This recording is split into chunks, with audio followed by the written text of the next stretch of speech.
Hello, loves. I'm going to give it a few minutes and let people hop on.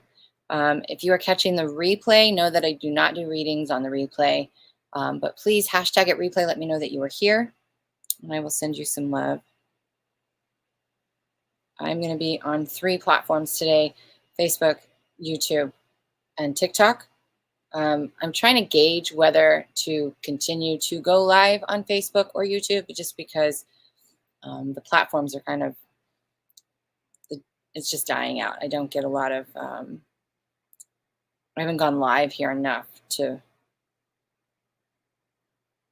see any real engagement. So this might fall off too. We'll see what happens. But I felt guided to come on. We're gonna do a little energy update as well. I'm just preparing to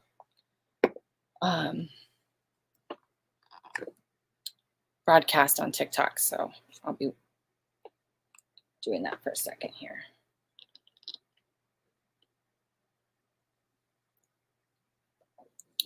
And of course, if you're hopping on, you can always say hello and let me know where you're watching from while I get all settled up. Hi, love. I've been seeing your posts on Instagram. Always fire. I love watching your posts. So excited. Yes, it's been a long time. I hope you're doing well. My glasses, because I'm pretty sure I'm going to need them. Okay. So we're going to start with a little energy update here in just a second. So I'm going to pull up my TikTok broadcast and get going live there, and we'll get started.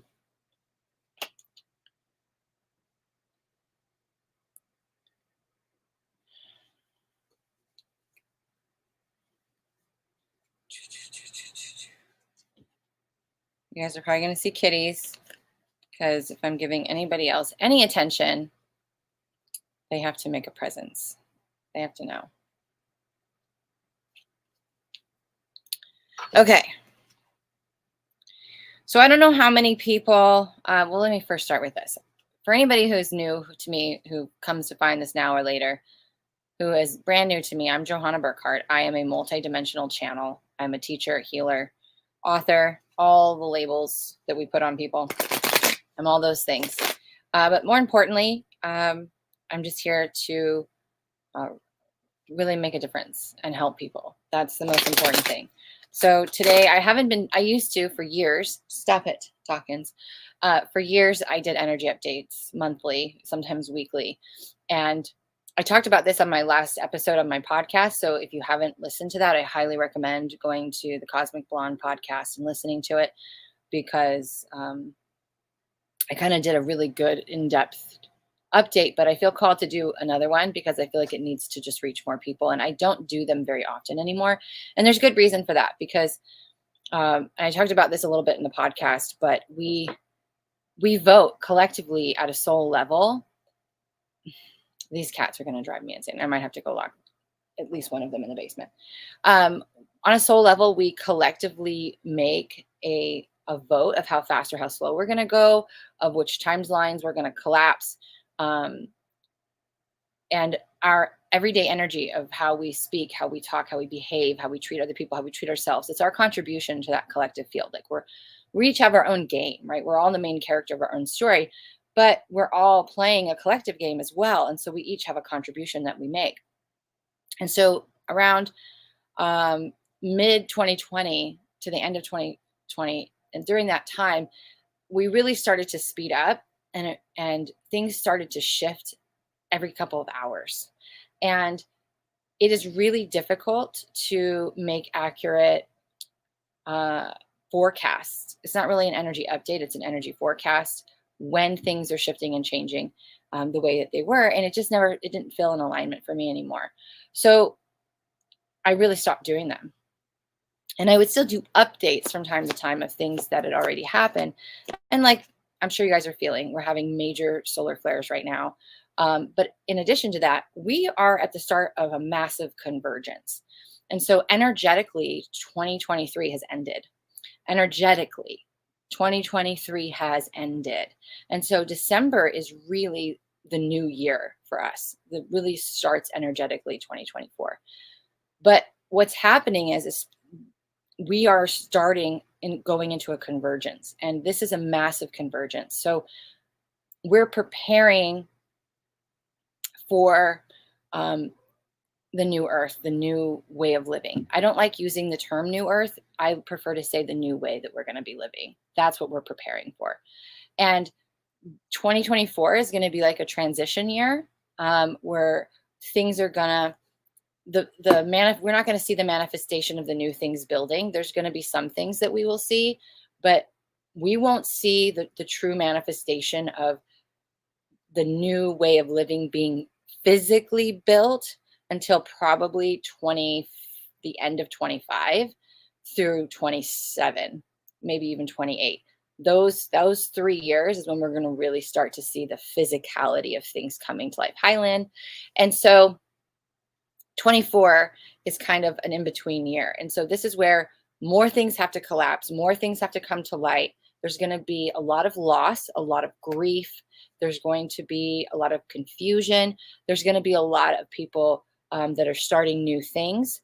And with any loss or grief or ending, it's also a beginning. And we have to remember that. We have to keep reminding ourselves of that. Death and rebirth are one and the same.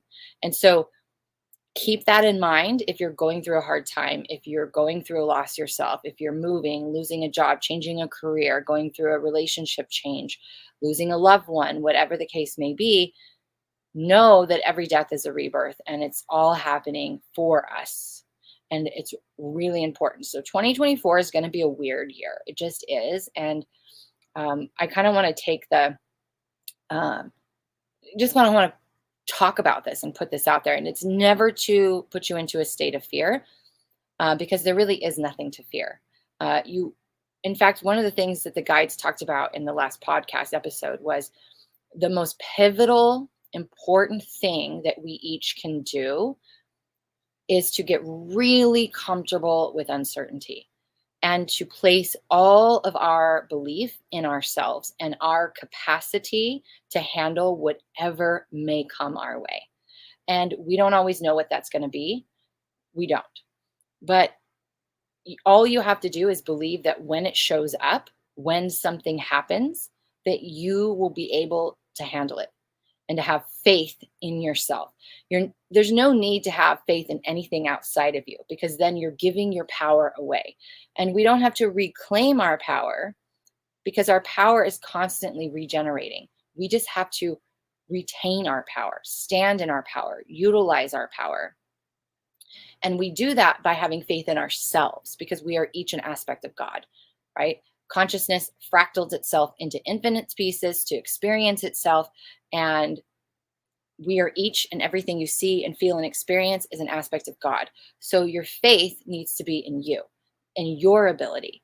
And so the number one thing, if you wanted to say, what's the one thing I can focus on, Johanna, to have a better year in 2024, to be able to sustain all the weird things that are going to happen and go on, and to just not get triggered by it, not lose my shit, not go into a downward spiral of depression, not go into all of those things. It's to believe in yourself, to get comfortable with uncertainty, and just have this unshakable faith that you will be able to handle anything. And, my nomad journey really, really put that to the test for me, because I have been working on that energy for years. And when I went on my nomad journey, talk about living in uncertainty. I didn't know where I was going next. I didn't know how long I was going to be there. I did not have the resources that most people think that they need, financially or physically, to do that type of journey. And I had to have faith that even up to the very last second, that it would show up. Because faith isn't just going, oh yeah, it's going to be okay, it's going to happen, and believing it's possible. It's knowing that even when it's not working out, that it's working out, and that it's all going to be okay, and that it's going to show up, because we have to let go of our expectations and our preconceived notions of how it's supposed to show up or how it's supposed to go. And so when we can do that, and we can just have faith and belief in ourselves, we can shift everything. And this is a practice. Nobody's ever going to get this perfectly. It's a practice. So that is the number one thing that you can do to prepare, because the new way of living, which a lot of people call it New Earth, but the new way that we're going to be living is going to be completely different than the way that we live now. And so it's really important to not focus on the negative that you see in the world. It's really important that you don't go on social media and share about it and bitch about it and complain about it and do all of those things and protest it and resist it and fight about it with other people. All that does is feed those negative things energy. What you want to do is go, wow, that's breaking down. These things are happening. That means that it's making space for something new to come in. It's making space for something that my mind can't conceive yet. And there is a quote by Kyle Cease, and I'm probably going to butcher it because I don't have it in front of me, but it goes something to the effect of the reason why we struggle with loss and we stress about loss is because our mind can only conceive what it's losing. That's what your mind is designed to do. Your mind is designed to go through the algorithm of the past and go, oh, when that happened, we lost. When that happened, we lost. And it's your ego is designed to protect you from pain. So the quote is, the reason why we struggle with loss and stress is because the mind can only conceive what it's losing. It cannot perceive what it will be gaining. And that's the powerful part of that quote. So we are in the start of a convergence right now. I'm not quite sure. The guides don't really, because time doesn't exist outside of duality. So I don't really have a time frame of how long this convergence is going to take. But there's a lot of ascension symptoms that are going on right now. So just a reminder of what ascension symptoms are: headaches, body aches, exhaustion. You might have, I'm going to put this in quotation marks, anxiety. Anxiety is just an abundance of energy that you are taking personally. You're just feeling a lot of energy. So we call it anxiety. Racing thoughts, very thirsty, or maybe you are craving certain foods that you didn't crave before. Maybe you're not wanting to eat at all because you're digesting a lot of energy. Our body, the most important thing that our body does, the thing that takes the most energy is digestion. So when we're having solar flares, when we're going through these big energy shifts, it's important for you to eat a super clean diet, drink lemon water with Celtic or Himalayan salt in it, maybe some lemon. It's to really listen to your body and take care of yourself. So you could have ringing in the ears or pressure in the ears, pressure behind the eyes. You can feel almost vibration running through your body, or antsy, or like you're coming out of your skin. You can have restlessness, or you're like, sometimes when the energy is more than your body can sustain, meaning you don't have the capacity to hold the frequencies that are coming in, it can kind of knock you out. So you could be like, all of a sudden you're just so exhausted, your eyes are shutting and you feel like you need to just pass out for 3 hours, right? So these are just reminders of what ascension symptoms are. Because if you're feeling them, just recognize that, your body is feeling the energy that's coming in. It's processing and digesting that energy. It's all happening for you. So it's really powerful. So we're starting this convergence. We also have solar flares going on. And then as we, fully step into 24 and go through the energy of 24, just remember, it's going to be a weird year. There's going to be weird things happening, weird things unfolding on the stage. There's going to be, because of the shift, when we're going through this convergence, the way that they're showing it to me in my mind's eye is like a convergence of, some people might call it a convergence of timelines, but all a timeline is like, think of an elevator or a building. Let's go with a building. Let's say we have a building with 24 floors. Every floor is a timeline, and that timeline has its own frequency. So it's more, the way that they show it is more of a convergence of frequencies. So we're starting to blend frequencies and get in alignment with one collective frequency. And so you might start seeing more supernatural or phenomenon things happening, because it's not just going to be the physical world that's going to be weird. We're going to start to have other frequencies.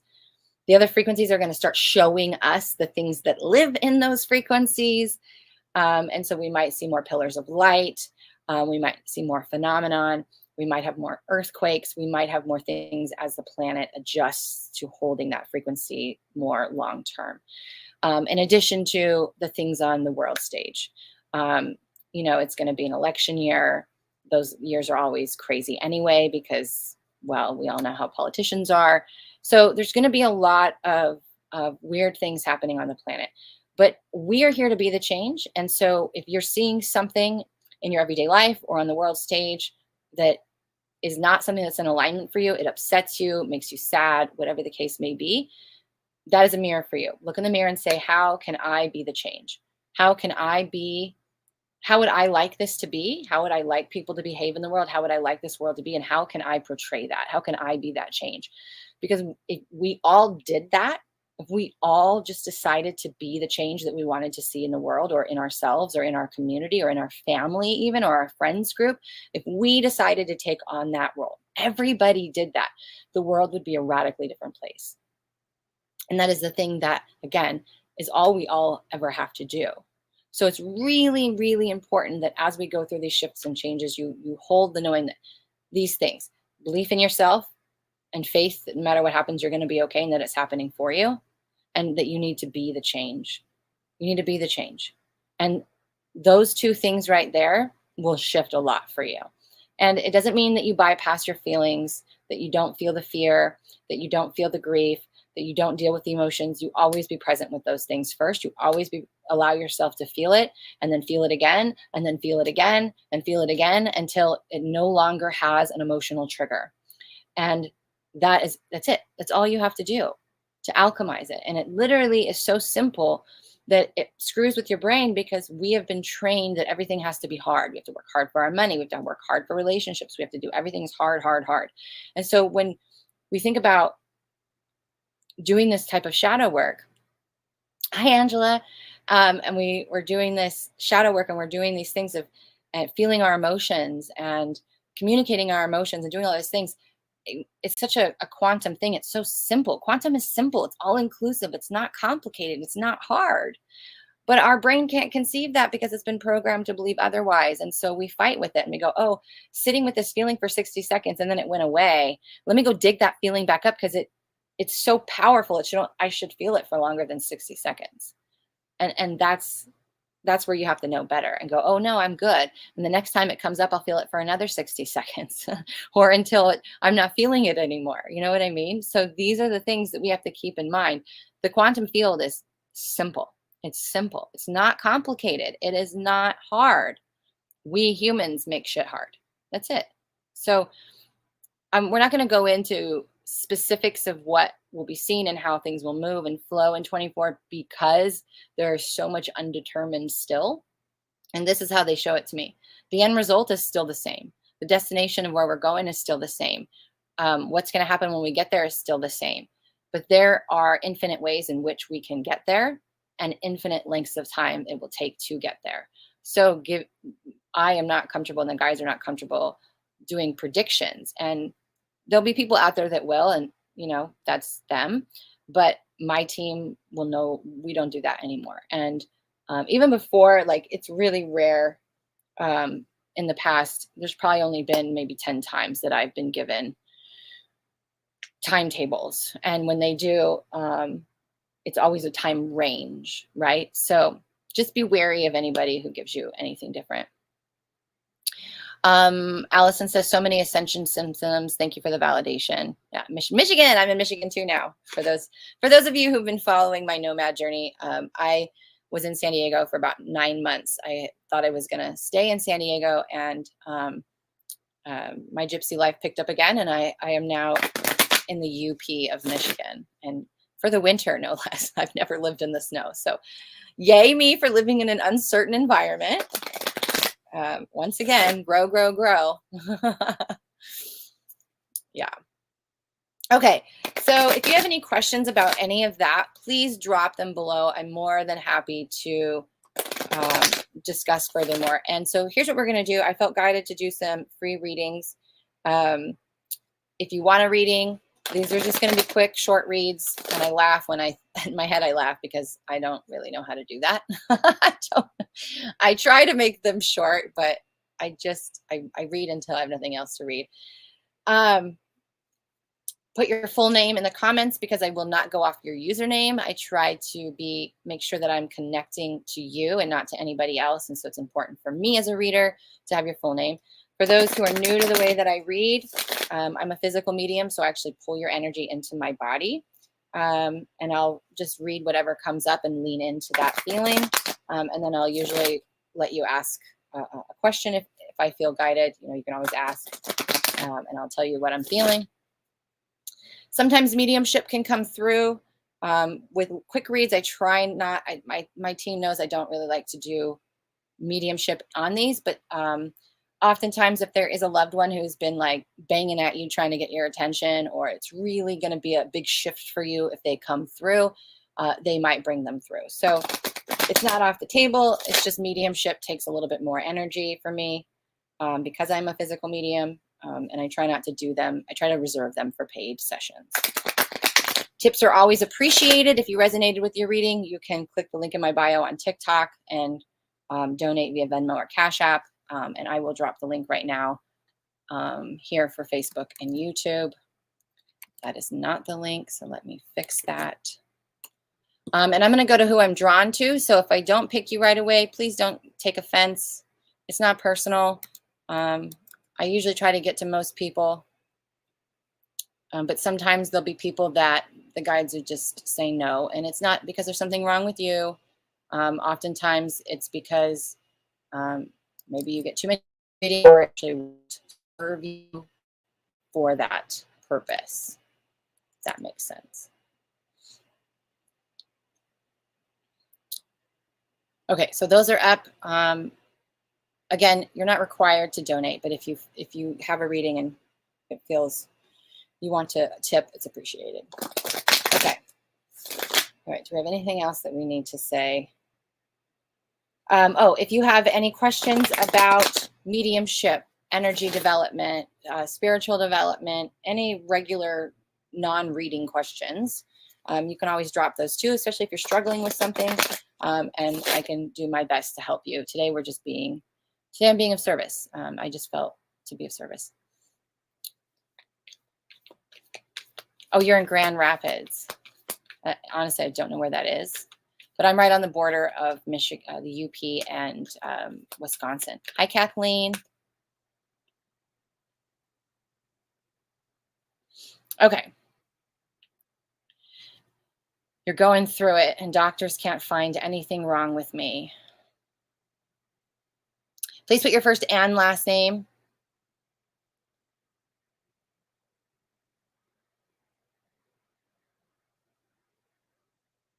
And then share the broadcast if you can.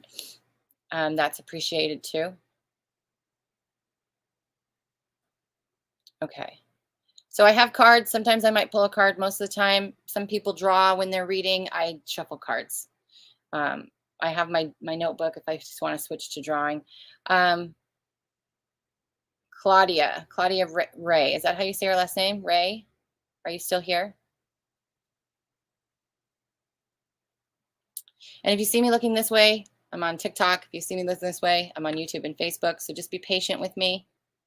And if you leave and miss your name, I'm not going to hold the spot for you. I'm going to say it one more time. Claudia, are you here? Ray is your middle name. Okay, what is your last name? I need your full name. I want to make sure that I don't need your first, middle, and last name, just your last name. Are you able to make a reading without leading questions? Yeah, I'm going to you can watch me do a reading here in a second.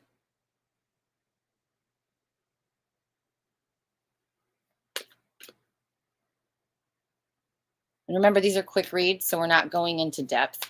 If you want an in-depth reading, you can book it on my website.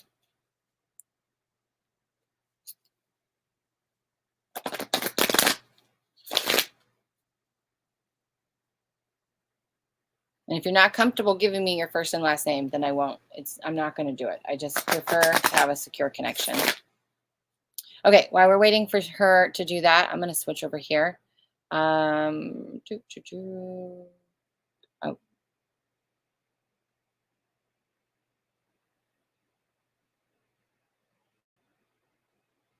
Allison Hanks, are you here?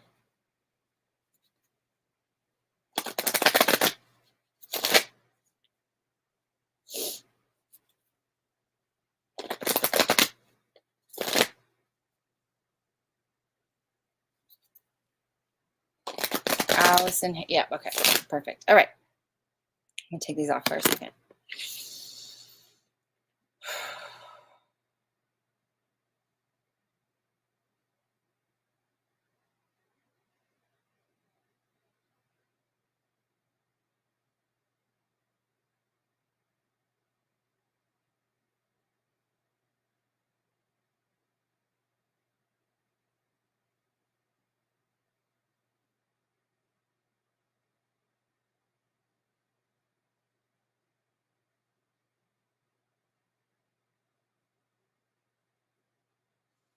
Allison, what's going on with your sternum?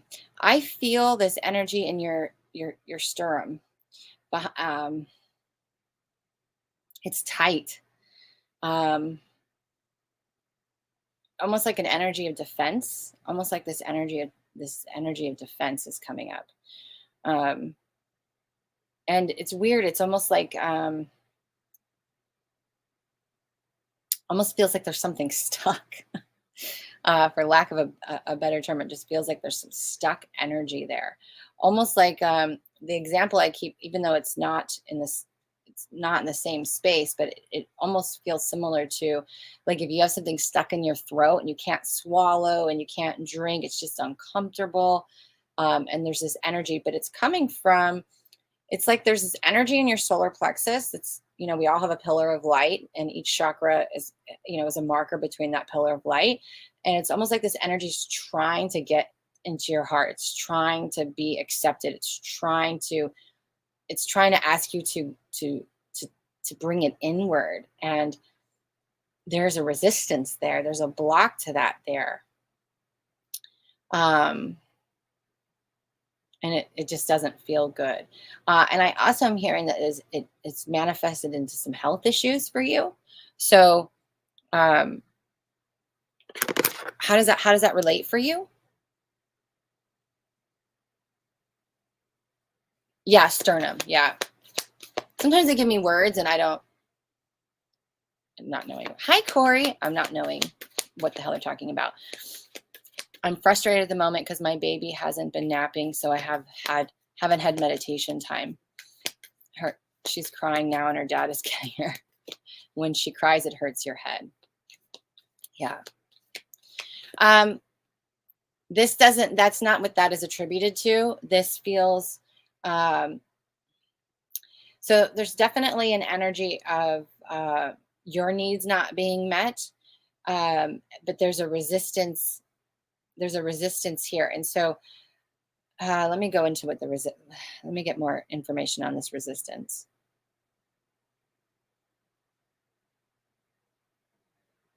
Okay, thank you. The resistance is to you creating the boundaries and the space to create that time for yourself, because you feel like it almost feels like you have to put yourself last. You have to do certain things, and you can't do the things that you want. And that's where the frustration comes in, because there's things that you want to do to meet your needs and you're not doing them. And it's making you pissed, right? Like a child, when they don't get their way, they throw a tantrum. So the resistance is you to creating the boundaries to say, hey, this is something I need. And when we do that, it's important, just on a general level, it's important to recognize that when we're talking to our partner or whoever that person is, your boss, whatever that person is for anybody, is that you express, this is my need. And I'm not telling you that you have to meet that need. I'm just saying that this is a need that I'm struggling to meet. So can we brainstorm on how how I can get this need met? Because it's super important for all of us, no matter what's going on in our life, to make sure that we are able to fill our own cup. Because you can't pour from an empty cup. And that's not something you already know that. It's not something I'm not telling you. Chronic pain and fibromyalgia. So it's interesting that you say that, because when I tap into your body, I do not feel chronic pain. The fibromyalgia, that is autoimmune related. So it's nervous system related. So what that tells me, and so is chronic pain, by the way. So your focus needs to be on regulating your nervous system. So again, like you were mentioning, your child cries and you get a headache, right? So it almost feels like the child cry is almost a trigger, and it's sending signals in your nervous system, and it's causing pain in your head, right? So there are things that you need to do to help regulate your nervous system so that the what word are you trying to give me? The things that are, I can't even pronounce it. The things that are hurting you can start to heal. Um, that's going to be really important. So yes, meditation is a good thing, but I almost feel like for you, just being in nature. Can you get out into nature by yourself? Can you go on a walk um, every day for 10, 15, 20 minutes? Can you sit outside? Can you do something like that? Because I feel like nature is going to be something that's going to help to soothe your nervous system. And remember, meditation isn't always sitting still and listening to something guided or just being in stillness. Sometimes it can be an active thing where we're out and alone in our own energy and moving our energy and processing and being with our breath and things like that. Yes, nature, exactly. That's the most healing. See, yeah, perfect. So if you can get out into nature, so create a boundary for yourself. You know, create some type of plan of action. You know, talk to your partner and just be like, every day I need this. You know, can you give me 20 minutes? And it may not seem like it's enough for you right now, but the more you can create that consistency of you doing something for yourself, that is an act of love. It is an act of self-discipline. Your body will start to know that that's coming. It's going to know that it's going to have that time. And it's going to create more safety in your nervous system. So the way that I have helped to heal my nervous system is through predictability. Because when we don't feel safe, the nervous system is activated. But when we create predictability through schedules or routines, which is really hard to do when you have kids and a baby. So you have to be creative in the ways that you do that. But any way that you can create a sense of predictability will allow your nervous system to start to regulate.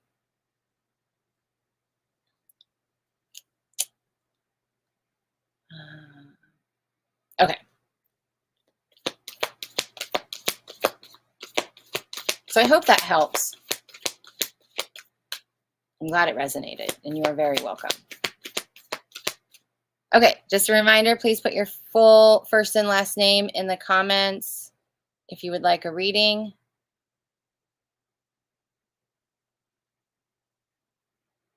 This KPD person, I'm not here to prove anything to you, so you can watch and observe or you can go. I'm doing quick reads. I'm not doing in-depth reads.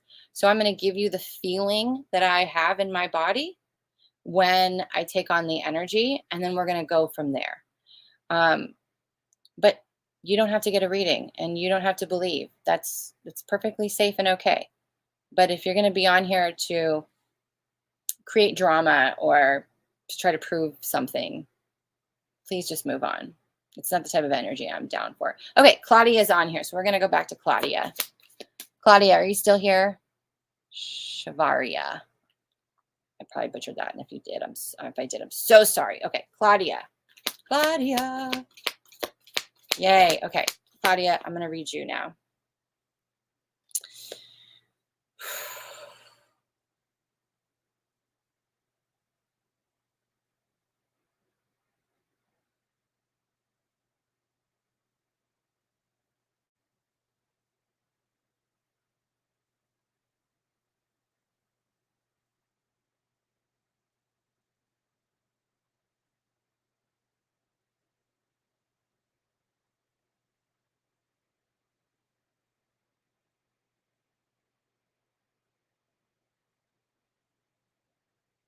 So Claudia, immediately when I tapped into your energy, I could feel an abundance of energy circulating in your heart space. There's definitely some major activations that with this energy that's been coming in, that's happening for you personally. And it's interesting because the visual I got was almost like this funnel of energy. So it's, obviously it's going like this and coming down into your heart, but they brought me up into your throat, and it feels like in your throat, like there's something that you're not speaking, you're not saying, there's something there that you're not communicating. because I had a little bit of a bulging throat. So let me sit with that for a minute longer.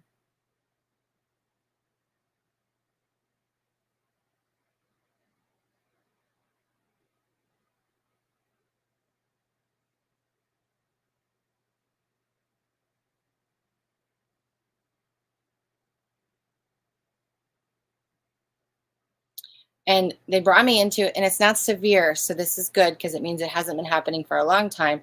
But I had a displacement of the jaw and a little bit of tightness. So when we do that, we're kind of holding back or biting our tongue, like our jaw's out of alignment. So they're showing me that that energy is what's going on with you as well. Um,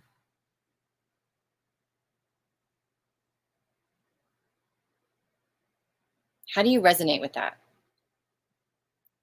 Because do you have children, or is there some type of dispute or something going? I don't know if this is a communication with a child or over a child, or if there's a child involved, but I feel like it's something around children.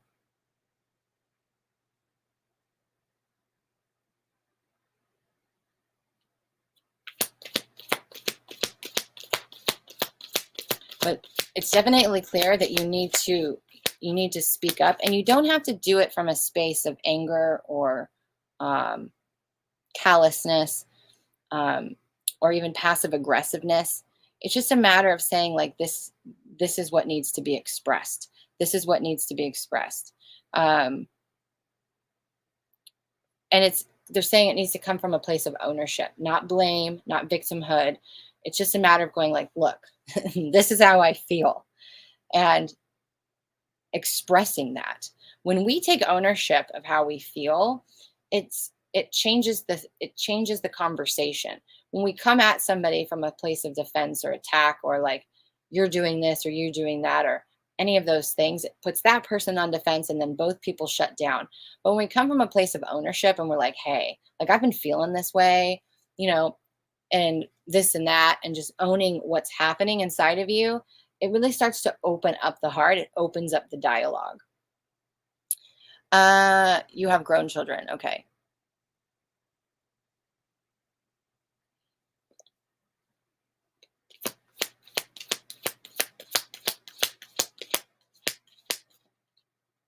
Is there something that you need to say, or is there something that you need to communicate to your youngest son?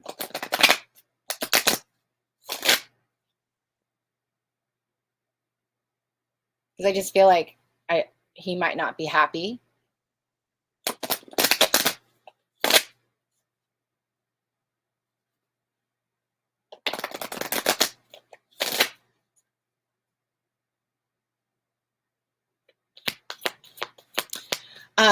I just heard,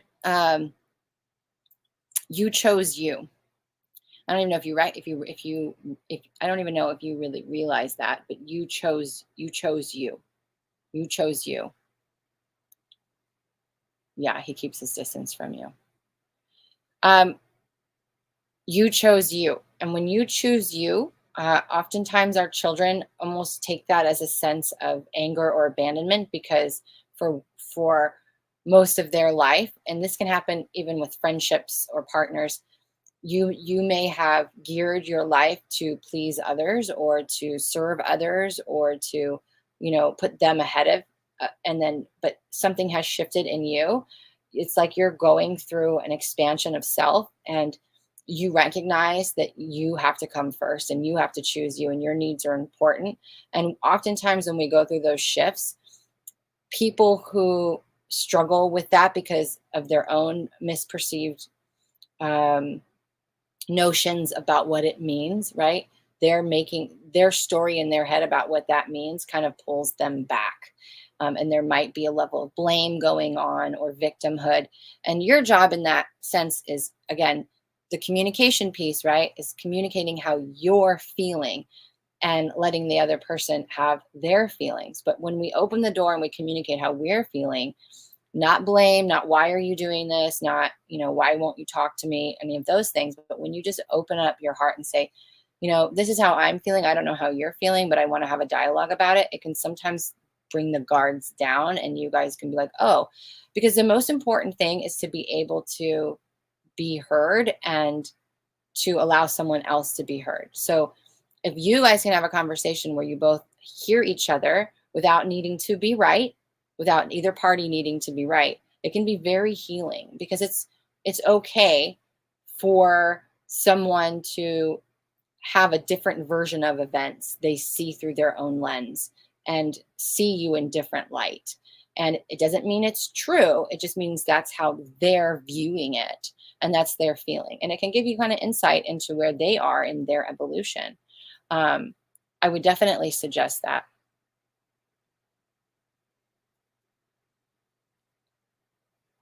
We were close, but since the divorce, I feel he blames me when he doesn't know the reason why it happened. Yeah, you know, I can resonate with that. I have an adult daughter, and I'm going through a similar thing, and they don't need to know. And that's what I told her. This is just going to be regular personal advice, is what I told my daughter is there's a lot of things you don't know and that you don't need to know. It's not your business. It's not your problem, but you're allowed to have your perspective. You're allowed to have your point of view, but it doesn't change our relationship. It doesn't change how I feel about you. So again, always lead with ownership and feeling, and letting them know that, which I'm sure you may have already done, but there's a lot that you don't know, that you don't need to know. We never have to justify our actions. We never have to justify anything. We're not here to prove anything to anyone, right? We're not. We just aren't, even our own children.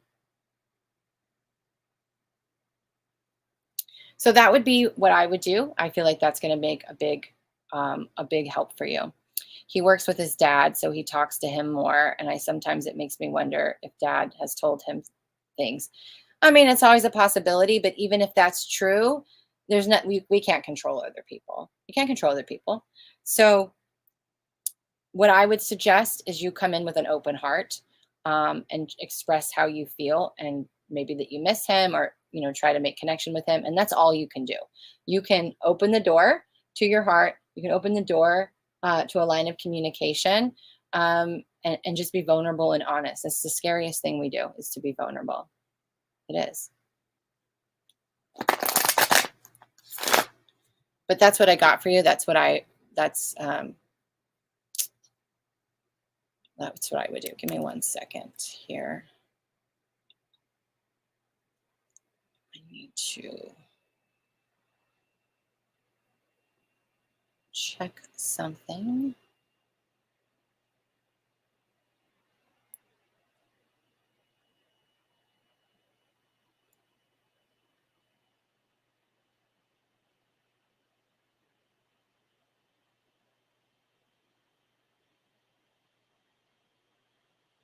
Ooh, I get so hot when I channel.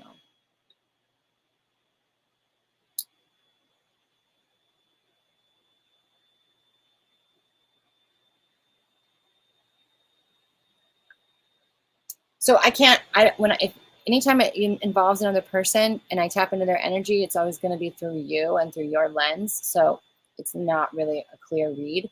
But I don't think it has anything to do with dad, girlfriend, anything. I think it's his own view. I think it's his own view, his own perception, his own story that he's created in his head.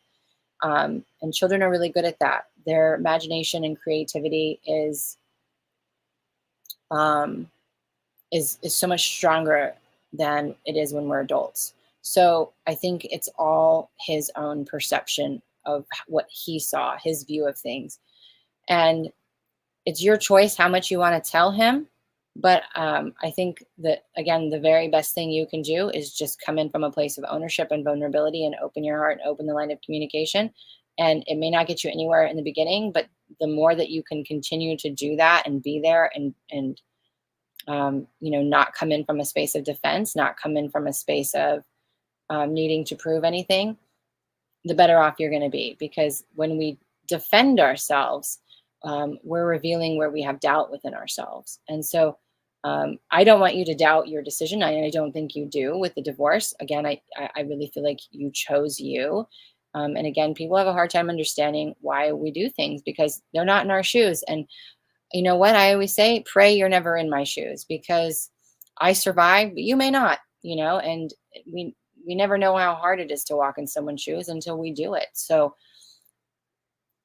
how can we expect them to understand where we're coming from? And even telling them, people don't understand where they're coming from. So all we can do is express how we feel, and how we feel about that relationship outside of needing to defend the story of what happened.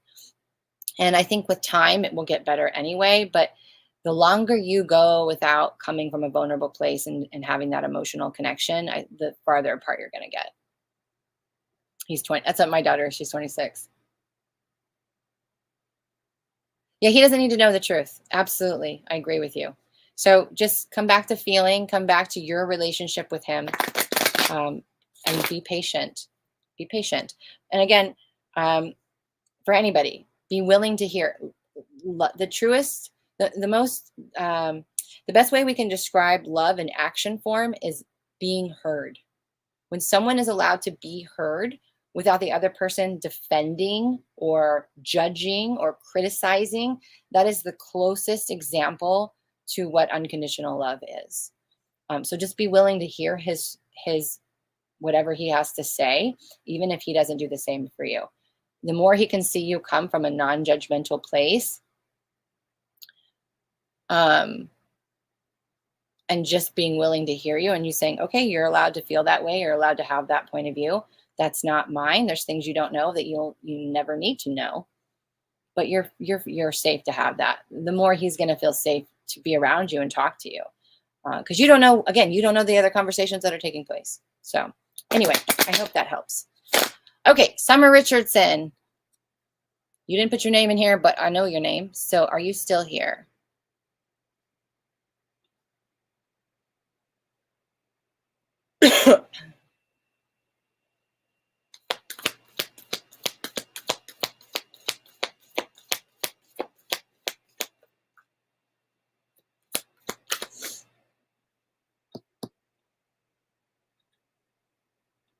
Give her just another minute. Summer Richardson, are you here? Swoop Motorsports.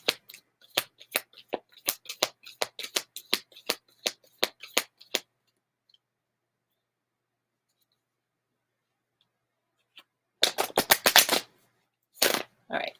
She might have left. She's a busy woman. Oh, she is here. Okay, good. Yay. Okay, I'm going to read you, Summer.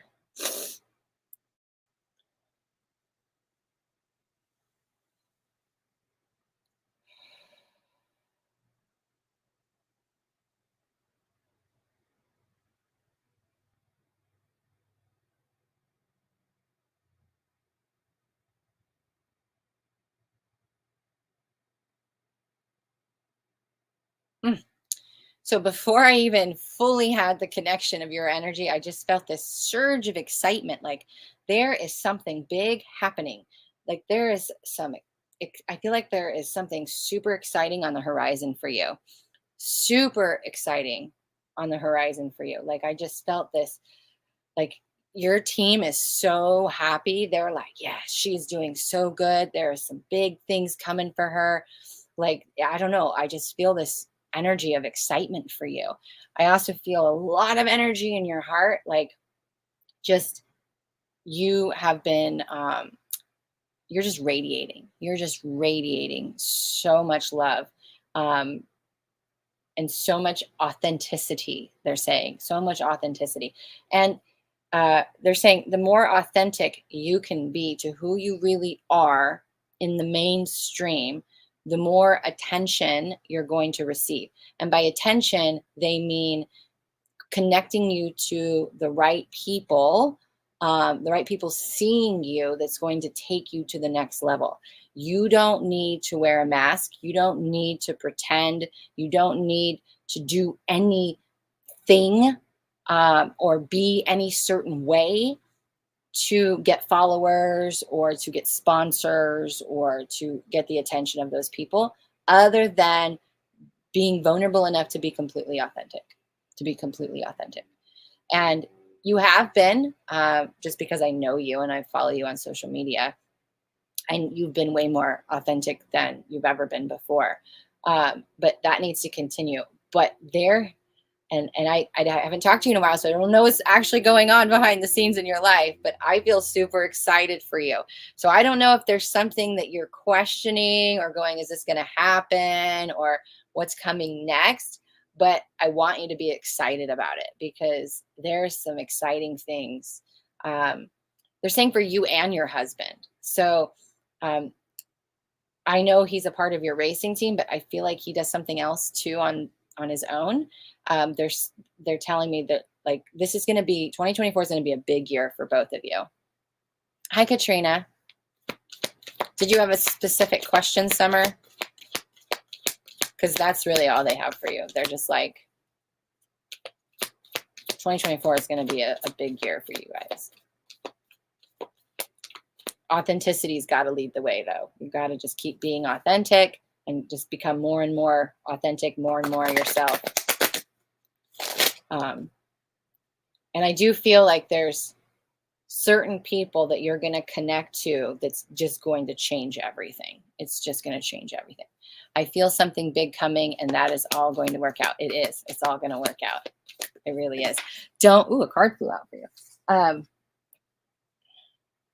Go slow, take your time. So that's what I was going to say. It's funny that that's the card that came out.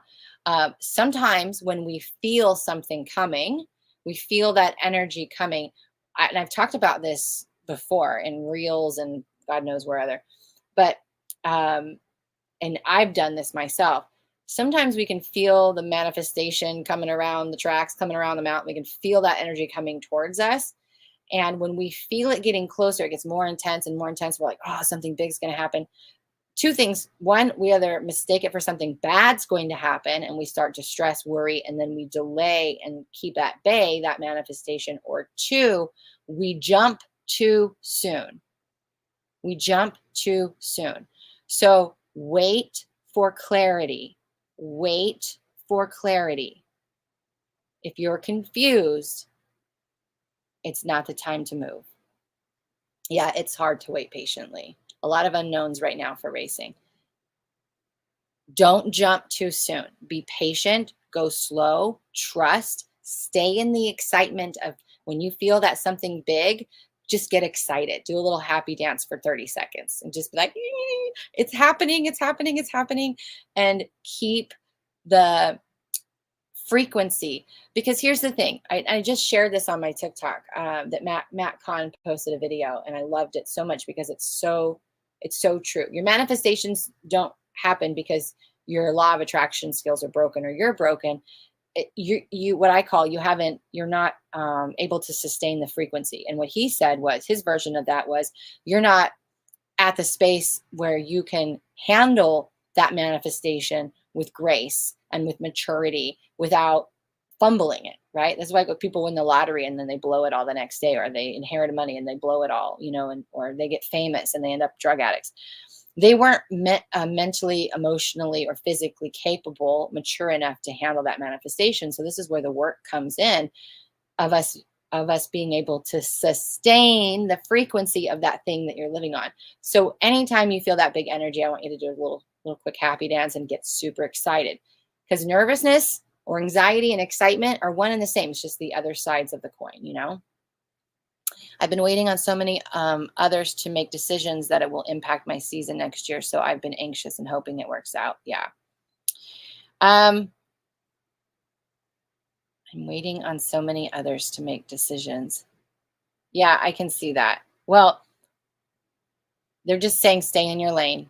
Stay in your lane and know that if something falls away or something doesn't happen, it's just so that the thing that needs to happen, or the connection that needs to happen, can now come into play. But it's all going to work out. I'm telling you, 2024 is going to be a massive year for you guys. And I'm really excited. I can't wait to, I'm so happy that I get to watch it unfold. I'm so happy for you. But I miss you. I hope you're well. I love that you're sharing your the horses and stuff too. And I'm excited for you.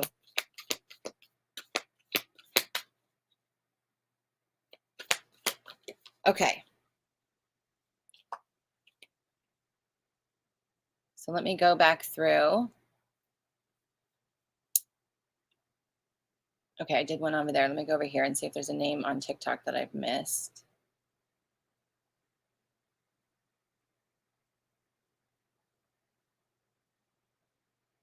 Is it Lynette Stein? Is that how you say it?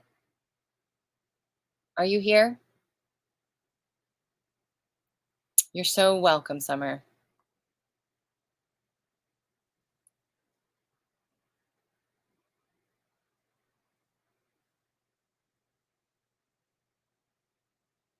It's spelled more like Lionette, but I'm pretty sure it's Lynette. So are you here? I'm gonna give her a second. I know it's hard when I'm running on 3 platforms, you guys. When you put your names in, just be as patient with me as you can. Okay.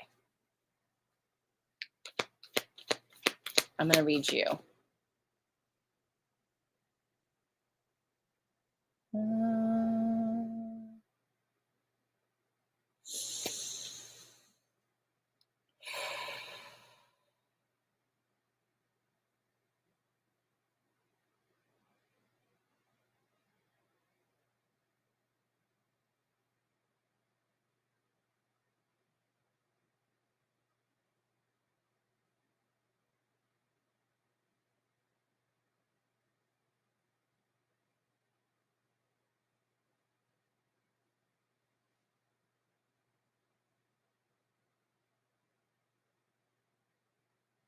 So there's a couple of things coming up. So I'm just going to go through the feelings real quick.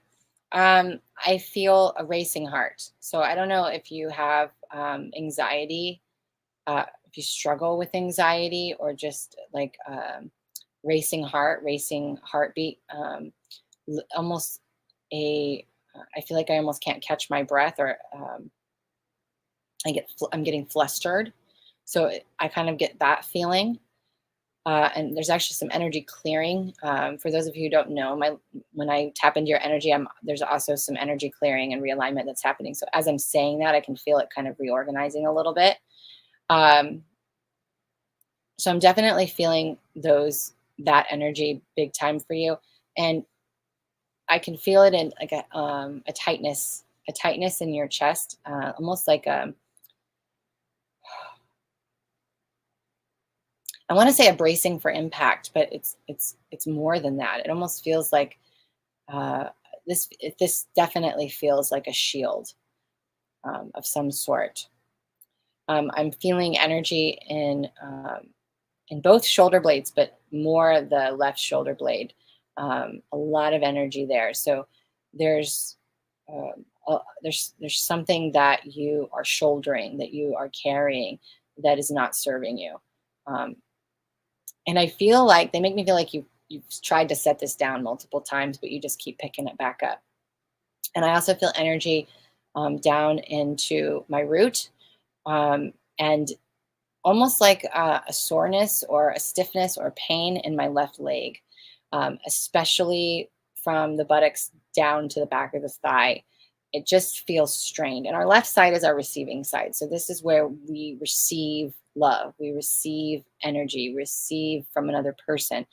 And it just feels like it's not safe for you to receive. You're not feeling safe.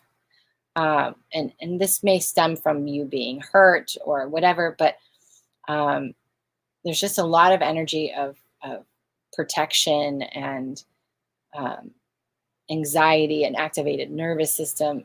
You hold an, you're definitely taking on things and holding on to things that is not your job to, it's not your responsibility to. You gotta put these things down and let them be, and really work on opening up to receive from others and yourself. Like they're saying that, like you have to receive from yourself. Oh, you're going through a divorce. Well, that explains a lot. Um,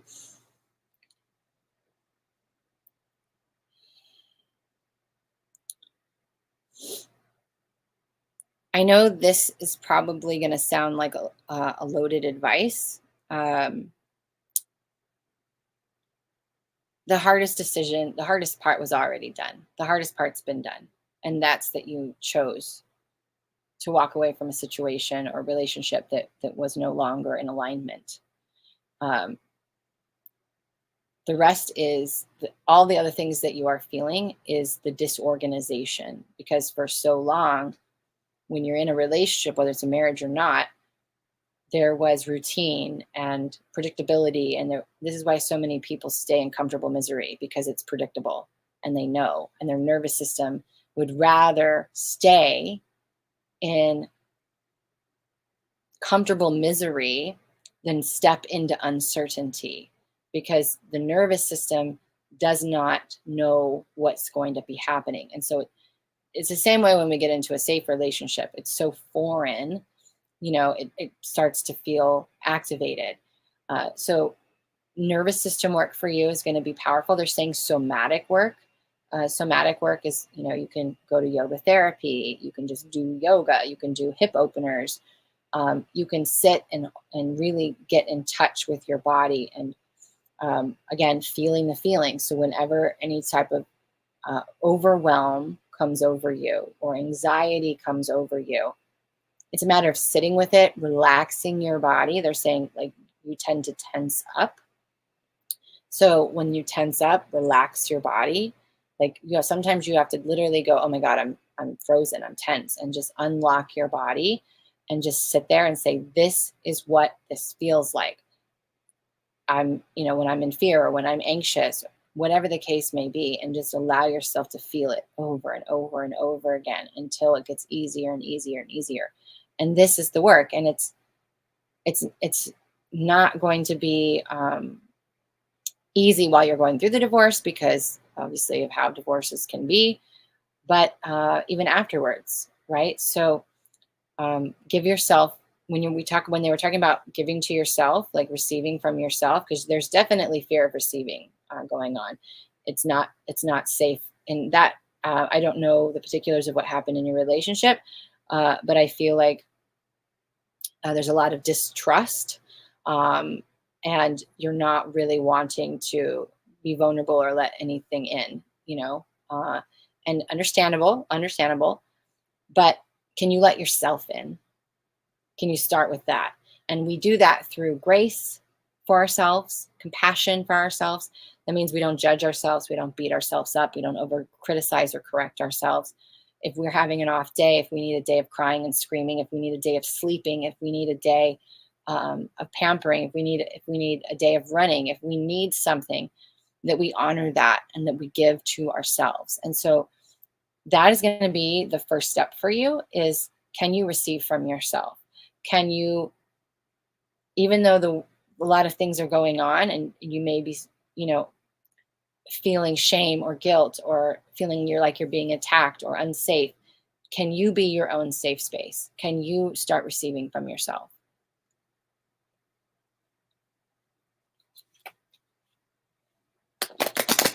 Katrina, is your last name on your Facebook? Is that your last name? I just want to make sure before I get to you. But that's what I'm feeling. Do you have a specific question you want to ask? Because that's what they're wanting to share with you. Okay, I just wanted to make sure. Thank you for Katrina for doing that.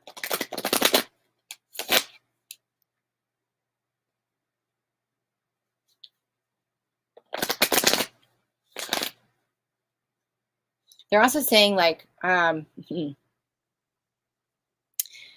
this next year for you is going to be reorganizing. The collective, as I mentioned in the beginning of this broadcast, is going to be going through a reorganizing, right? It's going to be kind of a transitional, pivotal year. Next year is going to be the same for you. But they're telling me by 25, you're going to be a completely different person and your life's going to be in a completely different space. Obviously, we're all going to be in that, right? But they're almost making me feel like you're going to be unrecognizable. So next year might be challenging because of all the changes and reorganization and healing that you're about to step into. But I do feel, I almost feel like someone's going to come into your life, and I don't feel like it's necessarily a partner or anything. I feel like it's a mentor or, even a friend, there's going to be a connection that comes in that really helps you kind of step into your healing and self-love journey.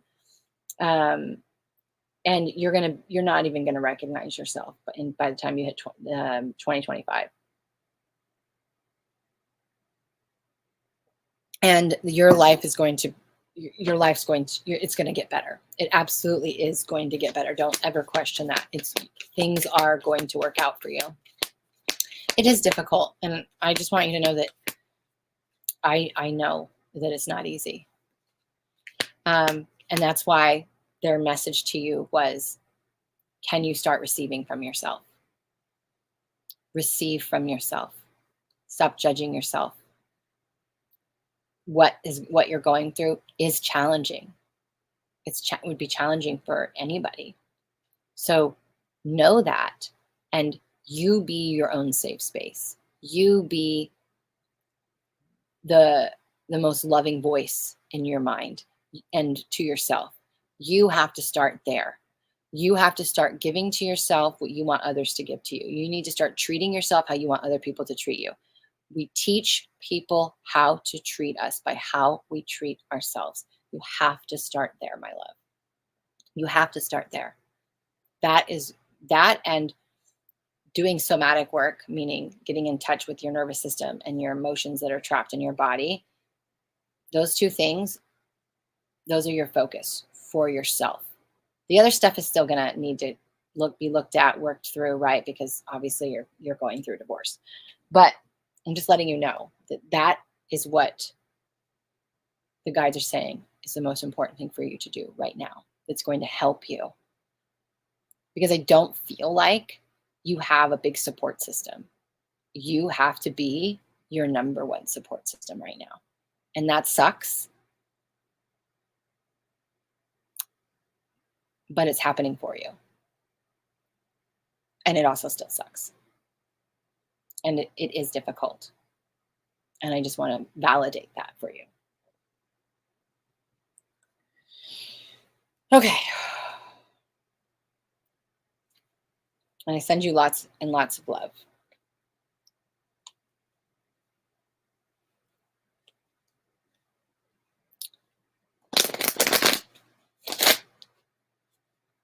All right, let me shift my body weight. I've been sitting on one hip and I need to move it.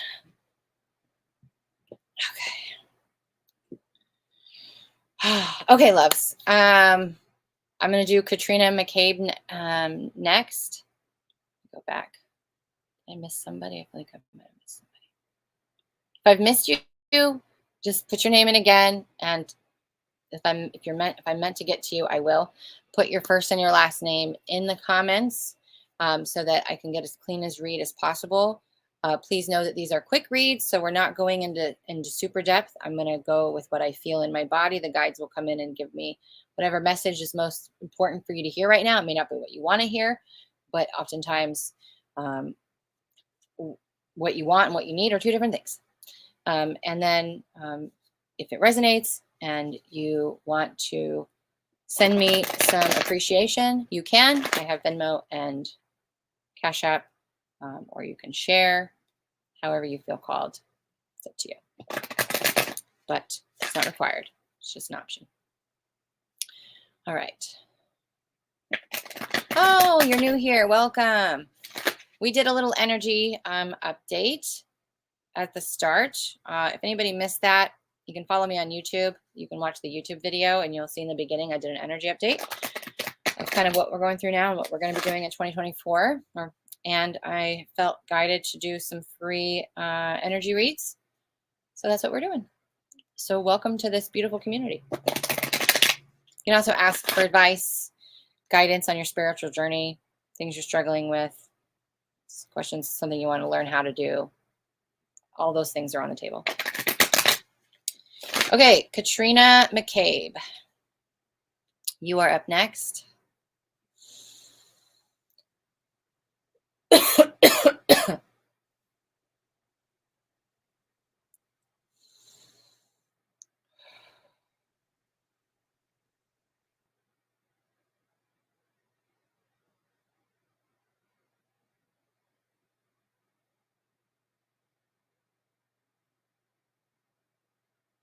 Oh, okay. So we have three very specific areas showing up for you, Katrina.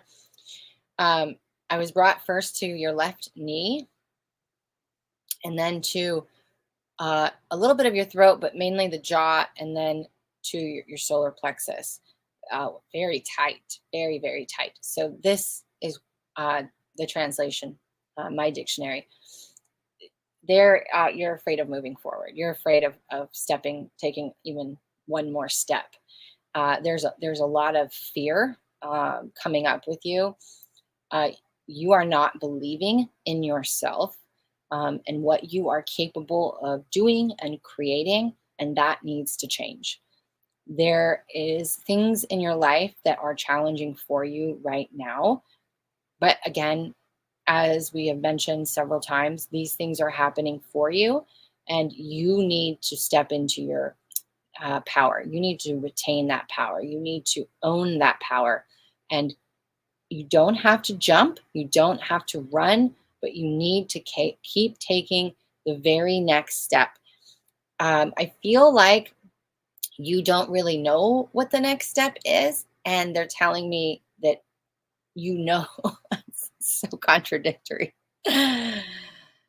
You don't feel like you know what the next step is, but they're saying she knows what the next step is, but it's not really kind of what she wants to do, and she's kind of afraid of doing it. And so it's like there's this knowing deep inside of you of what you need to do, but there's almost this thing of like, I don't know how to do that, and I don't know if I'm capable of doing that. And so there's a lot of just not believing in yourself that's happening, and that creates stress and tension because it almost creates an inner conflict. There's an aspect of you that needs to be integrated. We also call this a death, right? When we integrate a part of ourselves, that's when a part of our ego dies, or an inner child personality aspect. This is parts work, collapses.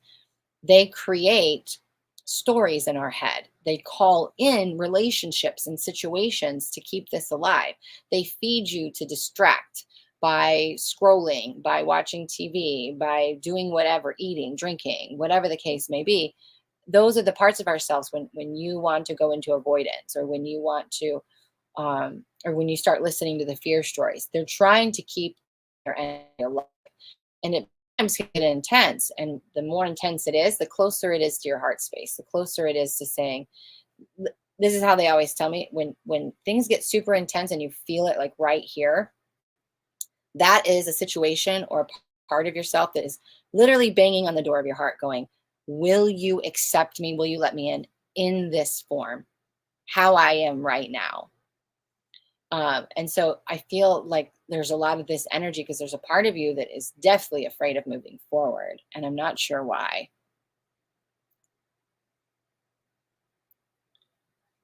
But your job is to work on belief in yourself, Katrina.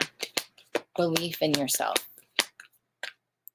And to step forward even though you're afraid. Do you have a specific question?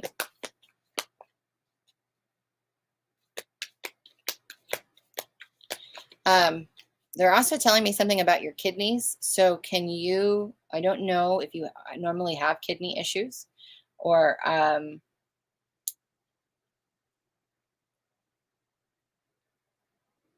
but I feel like if you can start doing or incorporating protocols that really kind of detox your kidneys, that would be good.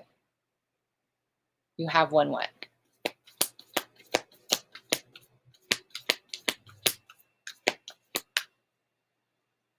Oh, you were only born with one kidney. Well, that makes a lot of sense.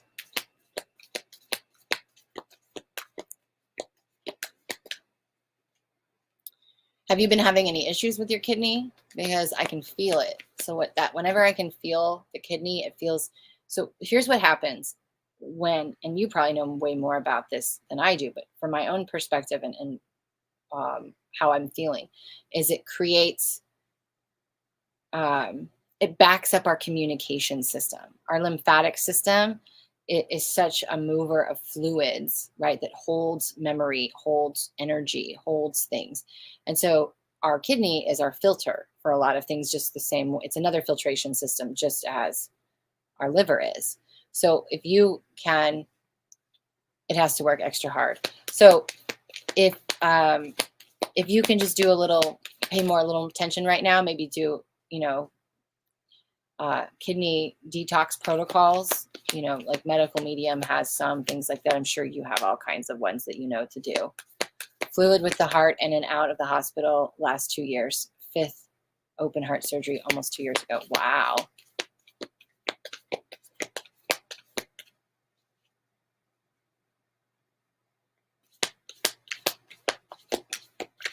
I feel like if you can just really focus on, and I don't know why I need to say this, because I feel like you're focused on your heart and I want to focus on your kidney. So there's a connection there, because obviously you have fluid on your heart. So if you can just focus on getting your kidney in the most optimal health. The other thing is the reading that we gave you, remember, everything is energy first. The biggest thing they said was you have fear. Do you know the kidney is what holds the fear? That is the organ that we hold the most of fear in. That's the organ. So the organ holds most of the fear, and our teeth. Our teeth hold ancestral fears, past life fears, things like that. But the organ that holds the most fear in our body is our kidney. So if you can work on, you got to remember that everything is energetic as well. And this is why I always say, like, I've had people come to me that have had cancer multiple times. They get cancer, they do the treatments, they're cured of it, go into remission, and then it comes back. And I always say, you have to get to the energetic root of the dis-ease in your body, because there is an imbalance. There's an imbalance. So the energetic root here is fear, right? And you aren't opening your heart and allowing yourself to walk with your fear and really putting all of your belief and love into yourself. So if we can start there, and you can start to say, I'm going to love and believe myself, and I'm going to take one step at a time in all avenues of life. It doesn't have to be one specific thing, but there's, again, with the knee, it's like you've halted your life, and I can understand why you've had surgeries and such, but it's more than that. It's more than the physical halt. It's like you've halted your life, and it's almost like you aren't living. You're not living the way that you need to. So can you open yourself up again and start walking with your fear and have belief and faith in yourself? And then also, you're going to have to work on the physical body at the same time, because it's already manifested, or you wouldn't be having surgeries and you wouldn't be having issues. So if you can do the health protocols that really detox that kidney and that support your heart health, which I'm sure you already know to do, but if you need less mainstream stuff, Medical Medium, his books, I would refer you to that protocol, those kind of protocols. Always come back to food. Food and herbs can heal. It's amazing what it can do. If you can do that, you can work on the physical part with that, and you can work on opening your heart and walking with your fear and facing your fears. I feel like those two side by side are really going to help shift things for you and get you healing a lot faster. My question is, will I get this fluid stuff straight so I don't have to keep going into the hospital?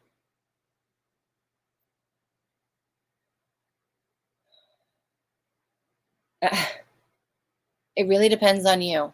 It really depends on you. The body's going to need what it's going to need to support. So if you're not able to support your body, I feel like you might end up in the hospital like one more time.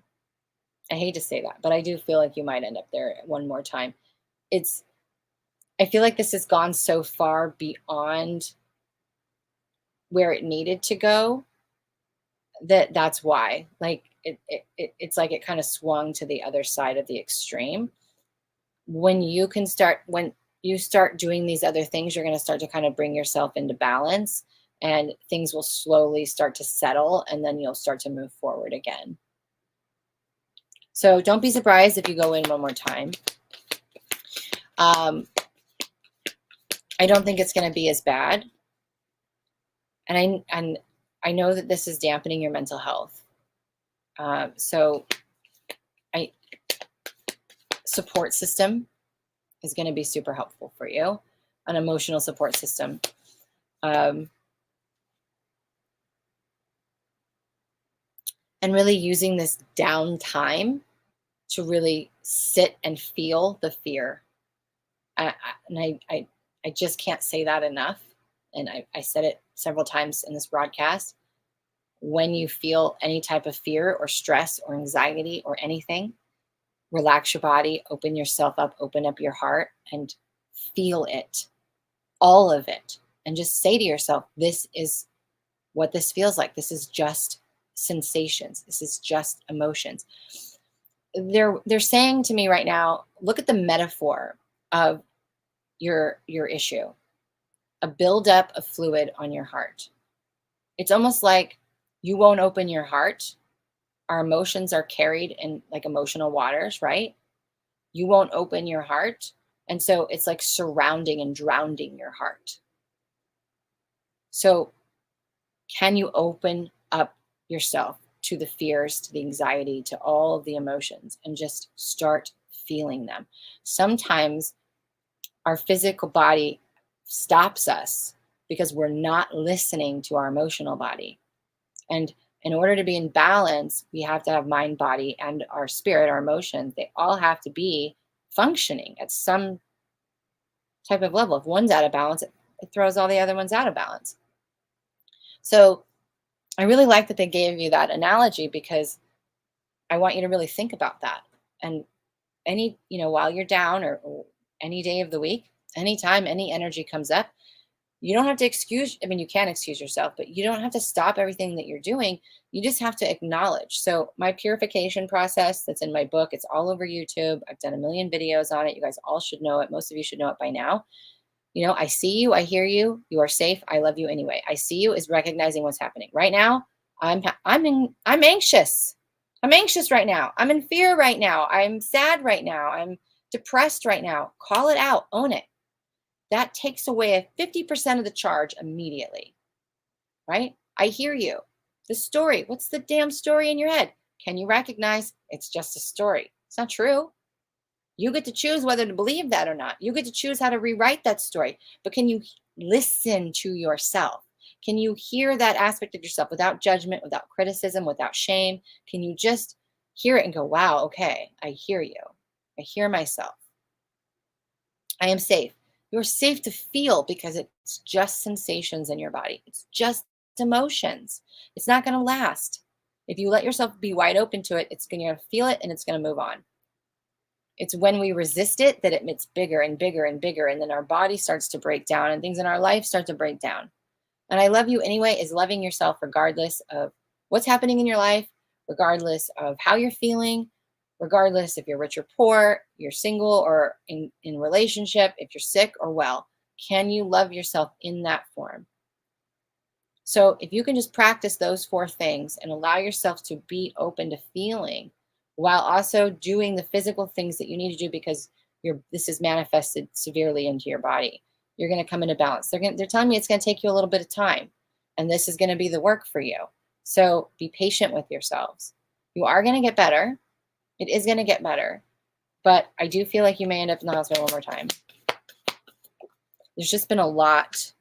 It's,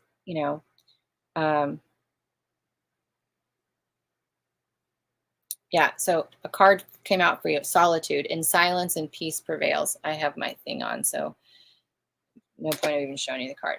But with this energy is of you being with you, of introspection, of finding peace with being with yourself, and not seeing it as lonely, not seeing it as a victim thing, but seeing it as time to give to you, to open up, to receive for you. You'll notice with readings, sometimes we find a theme.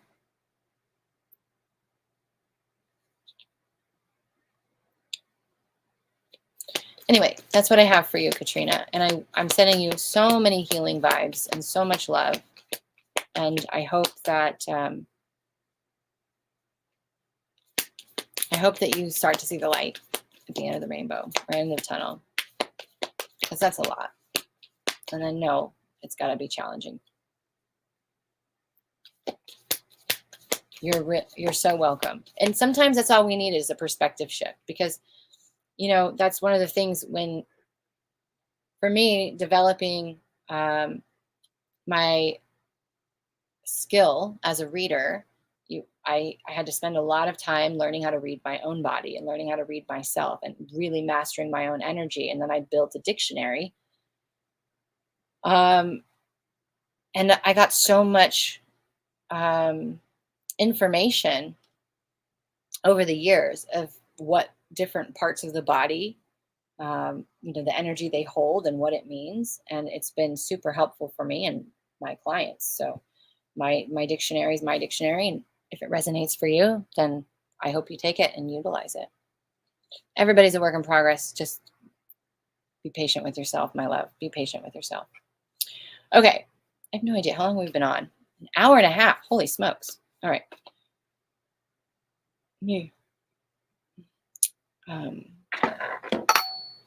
Take a second, and then I'm going to go over to TikTok and pick the next person.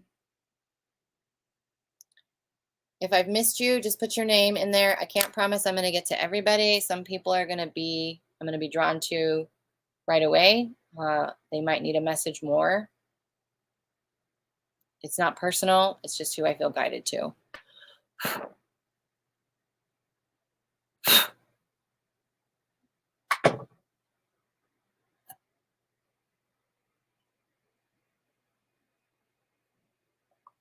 Okay. And don't forget to put your full name in the comments. First and last name.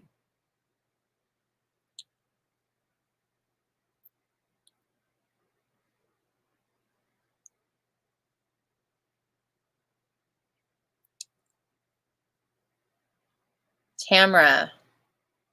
Is it Tamra? Tamrin Tharp. I'm sorry if I'm butchering your name. I hate butchering people's names. Okay. All right, you are next.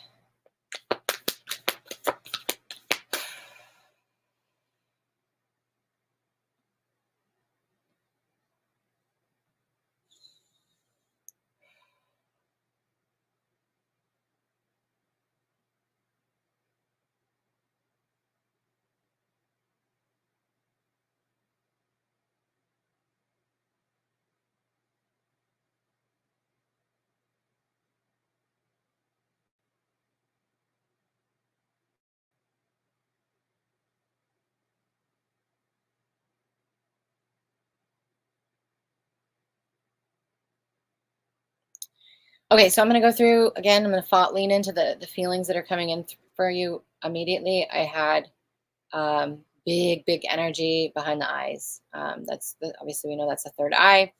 But what they were telling me is there's a lot of reprogramming of neural pathways that are happening for you. There's an expansion of your awareness of self.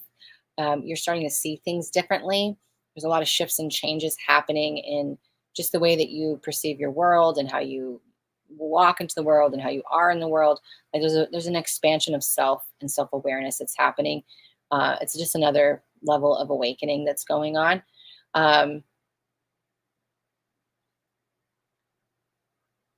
The other thing that I was drawn to was your back.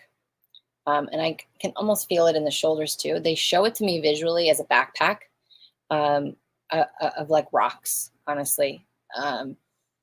There's things that you have been carrying for a long time that you no longer need to carry. And I feel like you feel like I need to carry this until I can sit down and open this bag up and take one rock out each time and look at the rock and inspect the rock and study the rock and understand why this happened and every facet of everything that's happening.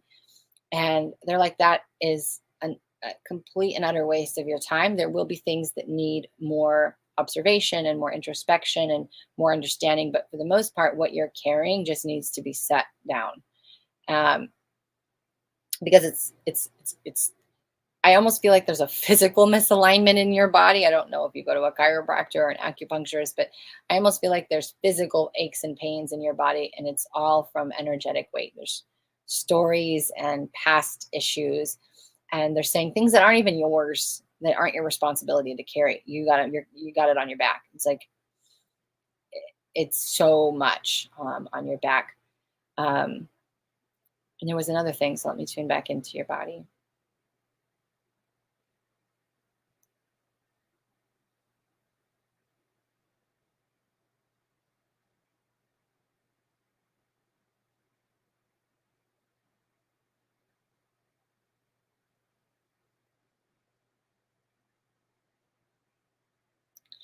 So I can also feel the throat, but I have an interesting sensation in the jaw. It's not the typical sensation of stress and clenching, though that is a possibility of things happening. But it almost feels like, and this is a very real thing, when we are learning to speak our truth, when we first start speaking our truth, when we're going through, because you are really going through like a restructuring right now. There's a lot of things changing in your energy field, and there's a physical realignment happening in your body. So it's like your jaw is changing positions. It's almost like they're realigning this energy. um, and it's almost so that you can even be even more clear with how you speak, and it's not going to come off as aggressive or passive aggressive or any of those things, or callous, or curt. It's just going to be like a matter of fact, but from a very like loving place. Like it's not going to be there's not going to be an emotional charge to it. But they're showing me there's a lot of realignment happening for you, which probably means there's a lot of realignment happening in your physical life too.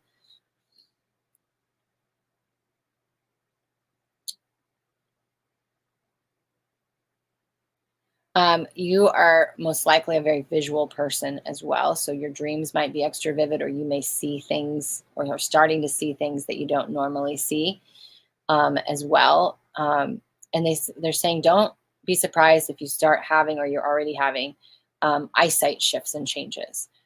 Sometimes we get floaters. When things start to break and shift and change, we can get eye floaters. Our vision can go blurry, and it's like you go to the eye doctor and really nothing really has changed so much because it's more energetic than anything. I just feel my physical life is so stagnant. Crazy how accurate you are, though. Um, you feel like your physical life is so stagnant. Well, how are you? So, how you see and perceive your life is a really big part of that.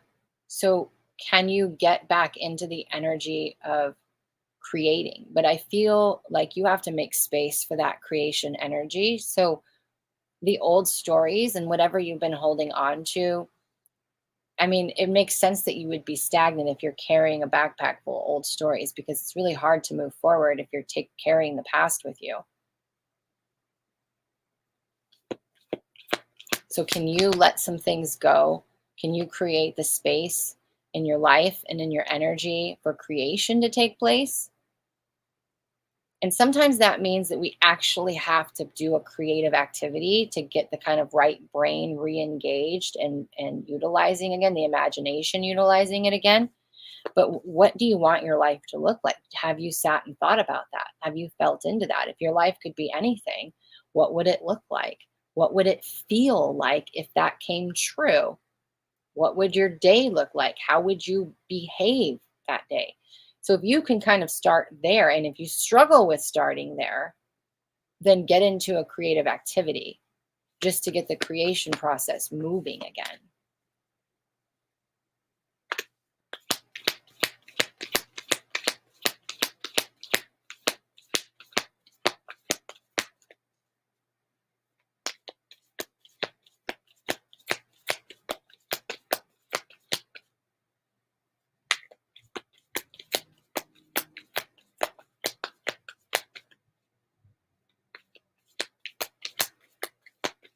I do feel like you're going to have a shift here very shortly, and you're going to have more spark of creativity.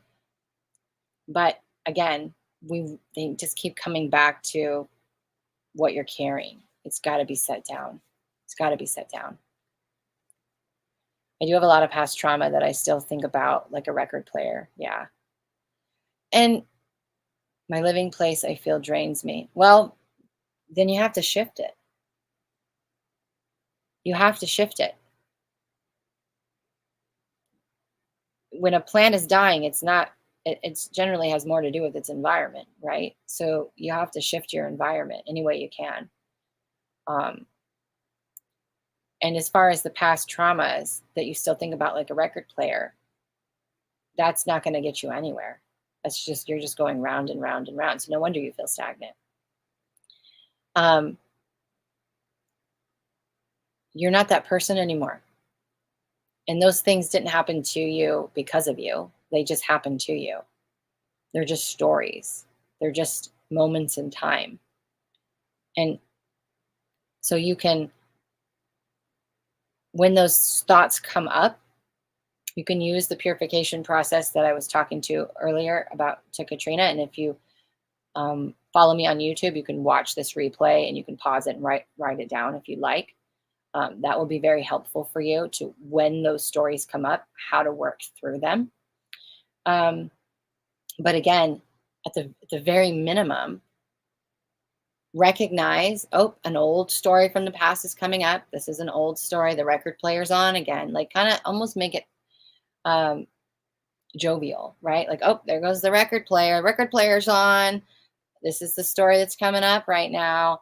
And then turn your focus to your body and just go, well, this is what it felt like when that happened. Because that's all that's trying to happen. There's a reconciliation that's trying to happen. The nervous system is trying to reconcile something in the past. And it does that by calling in people, places, and things in your current reality to be worked out. Or when you're not, so the mind is an alarm to what the body is trying to tell you. And what the body is trying to tell you is, if you can just feel this and love me through it, love me anyway, love me regardless, then I can reconcile it. And I say it always takes a few times of feeling it for multiple reasons. One, we don't open ourselves up 1,000%, 100%, and just feel it all at one time. There's always some type of apprehension. There's always some type of resistance, especially in the beginning. And sometimes we hold on to the story for other reasons, right? I held on to past trauma and stories because I was like, well, if I don't have this, then I don't have anything. If I don't have the pain, then it all happened for nothing. Like there's no point of holding on to that relationship or holding on to that memory or anything, right? So it's really getting clear about how is it serving you? How is it serving you to remember this? Is it keeping you in victim? And is that victim serving you? And it might be. Like some people, they get sick a lot. Why? Because when they're sick, maybe someone pays attention to them. So by getting sick, it serves them because they receive love that they are not getting. So what need is holding on to these stories? What need is being filled? And this is where radical honesty comes in. And sometimes that can be a stark slap in the face. So this is where you have to start, though, is you have to start being a little bit more jovial about when that record player turns on and kind of going through the process of feeling those things and not getting stuck and sucked down by those things, so that you can start unpacking that backpack and setting that shit down. And every time you make that space, it's not that something else needs to be filled there, but that space is where creation takes place. So it's really important for you to do that. I'm a makeup artist, but it doesn't fuel me. I love philosophy and esoteric work. I don't know how to transition successfully. Well, you're going to have to do both at the same time for a little while, but it all starts with you learning the work that I just went through. Do that work, because you have to make more room for light. You have to make more room for space. And do you write? Are you a writer? Because I feel like pretty soon here, if it's not already happening, you're going to start getting a lot more messages. And they don't feel messages as in readings for people, but almost like galactic history or the Earth's history or like quantum things, you know, and that, and just these types of things. Like you're going to start receiving stuff. And they want you to have a dedicated space or journal or wherever that you write. And this is also going to be something that will increase in development over time. I don't do really yes, no questions. I mean, I'm just doing readings. And if you need to ask me a question, I can give you what the guides tell me, but they're rarely going to say yes or no, because you have free will. So that means that you can choose anyways, back to the other person. So I hope that helps you to understand. But again, you're going through a lot of upgrades at this moment, in addition to all the other stuff that's happening in your life. So that's preparing. That's preparing you to be able to do more esoteric work, to move and transition into the field. So you're going to have to do both at the same time. But change your perspective on what you're doing right now. See it as the art form that it is. Try to get more creative with that as well. We want to get the creative energy flowing. And then the other piece of that, again, is to really work on the past record player that keeps playing. You're very welcome. I'm tired of doing makeup, but I do take notes, and I love taking notes on everything. Oh, cool. So yeah, notes, writing, it's writing, you know? I always joke and say, like, if I was to die tomorrow and someone was to find my iPhone, there's literally probably 10,000 notes on there, because that's what I do. I get information and I make a little note of it, you know?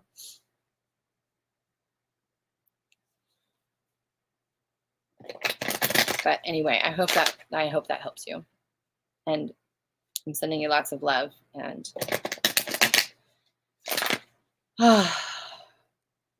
one day at a time, one day at a time.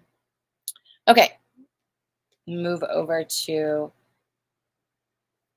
Facebook and YouTube.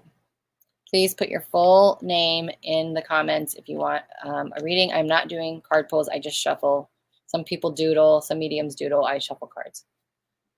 You're so welcome. Thank you for trusting me with your energy. Okay, Lynn Nightingale. Such a beautiful name. Are you here? Oh, we got kitties coming in, so I must be getting close to being done. Lynn Nightingale, are you here? I don't know if anybody else who channels gets super hot when they channel, but I should take my... I am in sweats too, but I am just dying right now. I'm so hot. Hi, Dawkins. All right, one more last call for Lynn Nightingale before I move on. Pick somebody else. I know there's a little bit of a delay. Okay, good. You are here. Okay.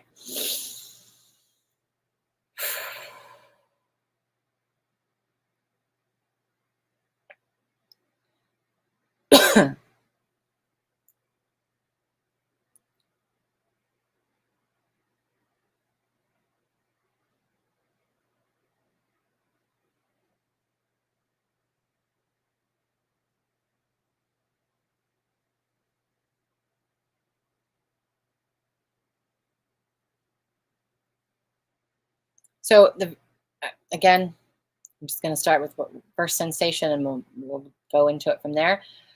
Left elbow, so much energy in that left elbow. And I have almost like tightness in my hands, you know, almost like arthritis. I have like tightness in my hands. But the message I'm getting with it is like you need to be more flexible with helping yourself. Like, I feel like this has to do with helping yourself. You're struggling, like it's, I don't know, are you not willing to help yourself? There's like some type of, I'm even struggling to speak this right now. So there is definitely you're struggling with yourself right now and with helping yourself. And then again with the throat. This doesn't necessarily feel like you need to speak something, but I just feel like you're struggling with communication and communicating what you need to communicate with anybody. In fact, I'm struggling to communicate to you.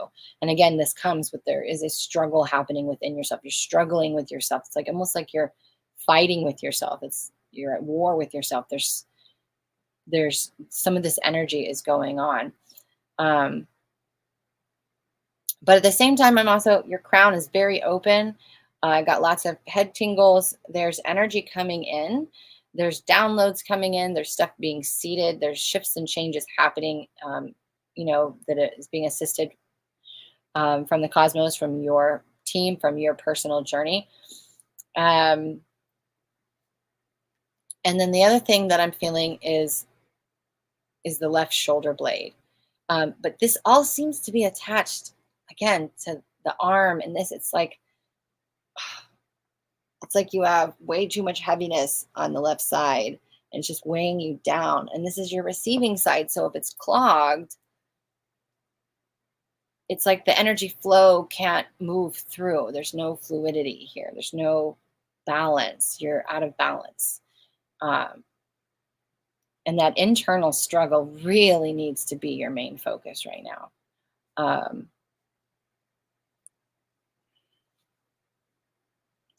Dawkins, I know, I'm almost done. You're distracting me though. Let me sit with this for another second.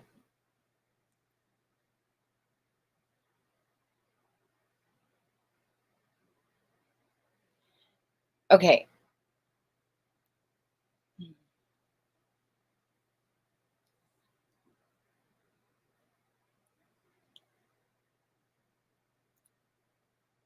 For those of you who don't have ADHD or don't have ADD even, you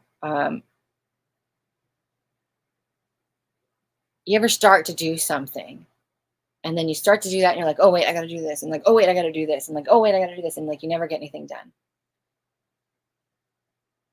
This is the kind of the metaphor of what they're bringing up for me. And it's like, when that happens, what I do is I'm like, okay, I'm just going to stop. I'm going to stop everything that I'm doing. And I'm going to make a list of all the things that I need to do. And then I'm going to prioritize them in the order of which the importance of what they need to be done. This is a metaphor for kind of like the internal struggle that I would like for you to do, which is get really clear on all the areas internally and externally that you are struggling with, and really just take a overview picture of them. Like lean back and go, okay. And they may shift and change. You might add some, you might remove some, but just dump it onto the paper and pull back, pause, and just look at it and go, okay, what is the most important thing I need to deal with right now and face and work through?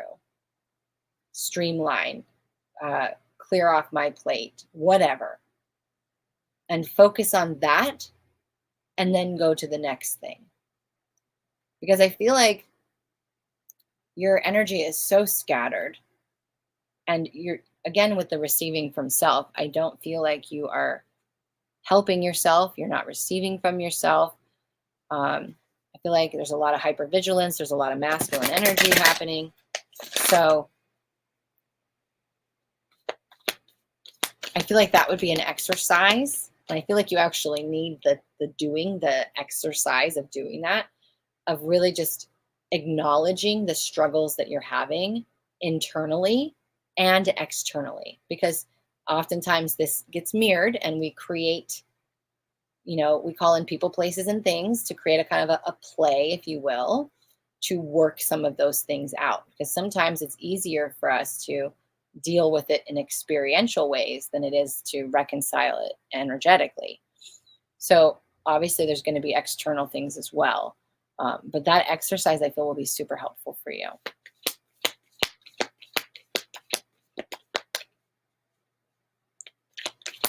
They're also saying that you are getting guidance. I don't know if you ask questions from your guides or from God or from your team, or if you talk to yourself, but they're making me feel like you've been asking questions or contemplating even things, and they're giving you the answers, but you're not discarding them, but you're discounting them.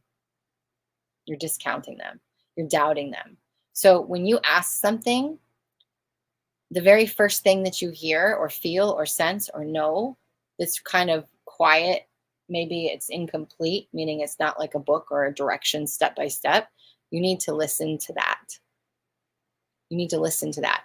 The ego will come in right afterwards, and the ego will be loud, and the ego will have, it'll be more desire based, it will be more negative. But the intuition, the guidance that is coming in, they're telling me they are giving you the guidance. You're just not listening. And you really need to learn to hear your intuition. That's the most important things. No, Dawkins, stop, go. So the practice for you is going to be that when you are talking to yourself, when you are listening to yourself, or talking to yourself or asking questions or guidance, you can even do this through auto writing. You can, oh, I think I froze. Hold on 1 second. I'm frozen over here.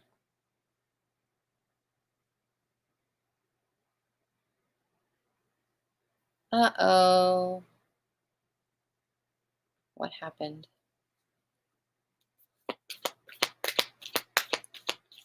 I recorded you doing my reading, and I just realized that you spoke on my jaw and you were 100% correct. Oh, cool. That's awesome. I think I froze on Facebook and YouTube. My energy's, I'm coming to the time where my guides are going to cut me off. So I'm hoping this comes back so I can finish her reading, but it might have closed out.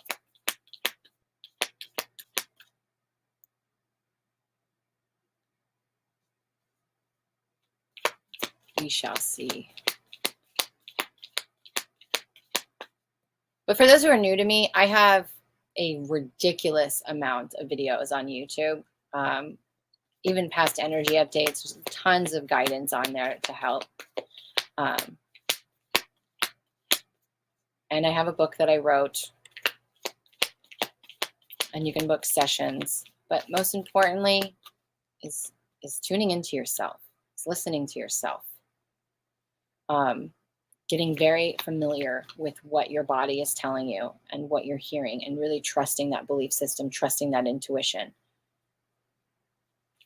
We're always seeking outside of ourselves. And there's nothing wrong with getting readings. There's nothing wrong with getting validation. There's nothing wrong with doing those things. But it can't be your reliance. You have to learn. You can use it as a mirror because sometimes we get stuck. But always starting with yourself first is going to be the most important thing. Okay, I think that this just froze. I think I'm going to have to cut this off. All right, I'm going to end the stream. Let me see if I leave the studio. My computer froze.